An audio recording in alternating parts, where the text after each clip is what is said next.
A gente vai tentar entender um pouco melhor o cenário agora e, para isso, convidamos para conversar com vocês o professor de Relações Internacionais da FAAP, da Fundação Getúlio Vargas, Vinícius Rodrigues Vieira. Professor, bom dia, obrigado pela atenção aqui com a CNN.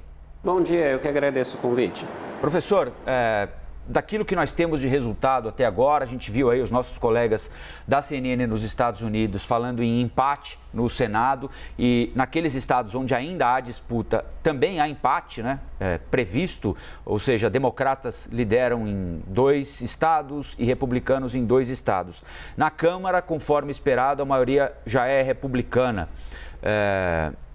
Saiu melhor do que podia ser para os democratas?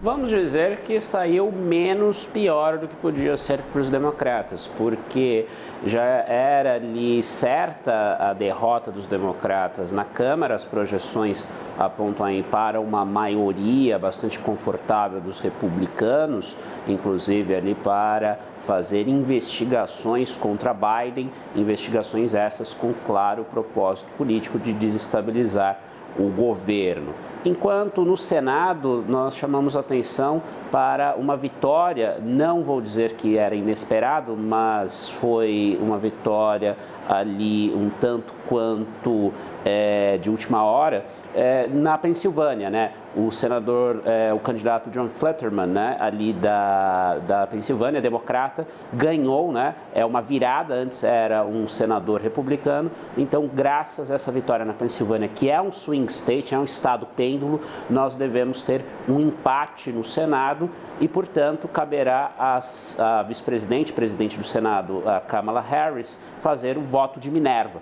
Então, isso assegura ali a Biden, pelo menos na prática, o controle do Senado, o que pode bloquear eventuais processos, eventuais pautas republicanas contra os democratas, numa preparação clara para a eleição presidencial de 2024. Pois é, professor, eu vou pedir para o senhor já continuar daí a sua linha de raciocínio, porque são mais 2 anos de mandato de Joe Biden enquanto presidente da República e a gente já começa a olhar para as próximas eleições presidenciais também. O que isso significa agora, essa derrota menos pior, como o senhor disse, no Congresso, tanto no Senado quanto na Câmara? E o que isso já projeta para a gente também nas eleições presidenciais daqui a 2 anos?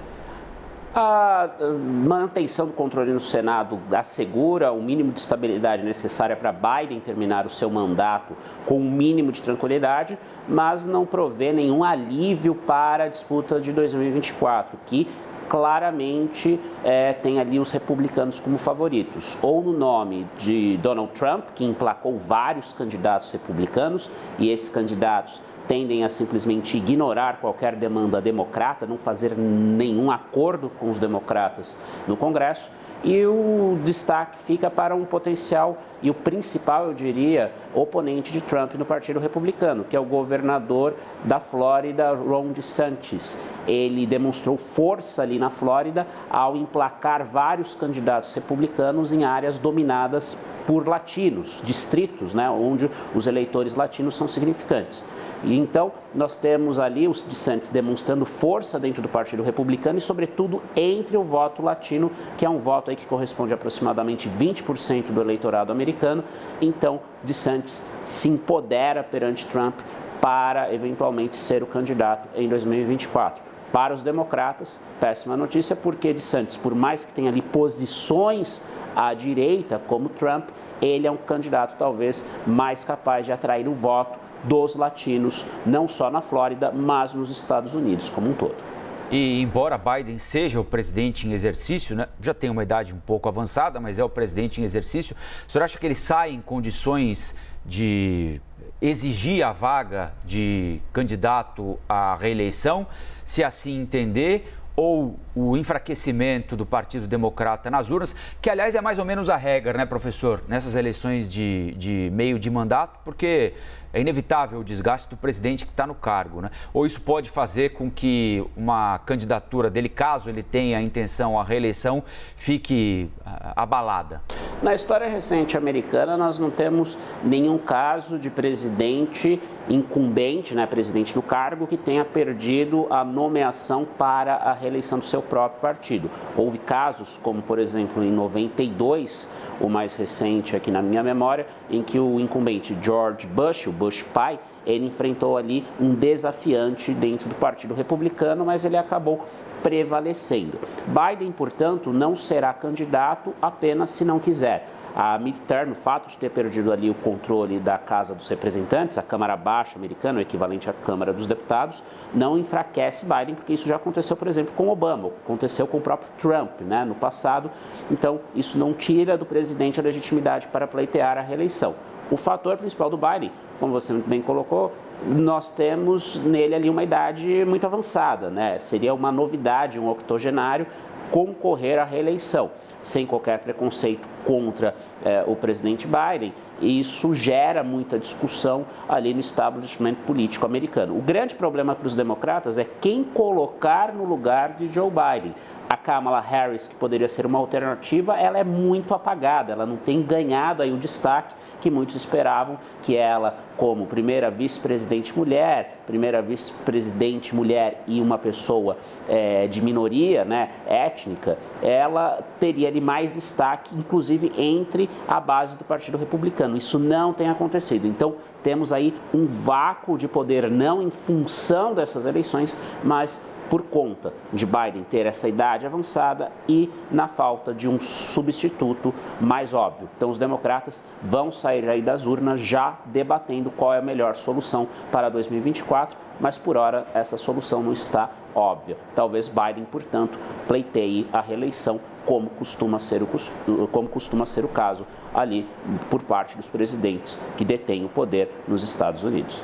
Professor, só antes da gente encerrar aqui, tem uma dúvida. Com a composição do Congresso menos republicana do que se esperava, né, do que apontavam as projeções até aqui, as questões de costume, as pautas de costume que também, né, estão em debate fortíssimo lá nos Estados Unidos, assim como estiveram aqui nas nossas eleições presidenciais. Eu cito aqui, por exemplo, a questão do aborto, na qual os Estados Unidos tiveram um retrocesso gigantesco ao longo deste ano, e também a legalização da maconha. O senhor vê espaço para debate disso, para alguma mudança na legislação nessas duas questões e nas outras também? Não vejo espaço, até porque nos Estados Unidos, os próprios estados eles têm grande autonomia para decidir essas questões.